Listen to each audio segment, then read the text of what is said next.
How to upload photos to Dropbox from iPhone.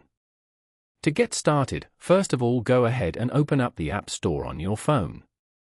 Once you're here, tap on the Search tab. In the search bar, type in Dropbox.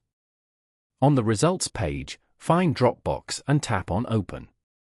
You will then be brought to the Dropbox home screen. On this page, tap on the plus icon located at the bottom center. A menu will pop up from the bottom, and then tap on Upload Photos.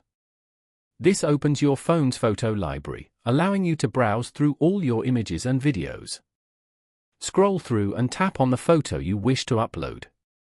After making your selection, tap on the check mark in the top right corner. Next, select the folder where you want to save the file. Finally, tap on Upload at the bottom.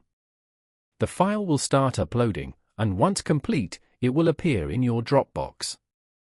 Following these steps, you can easily upload photos to Dropbox on an iPhone.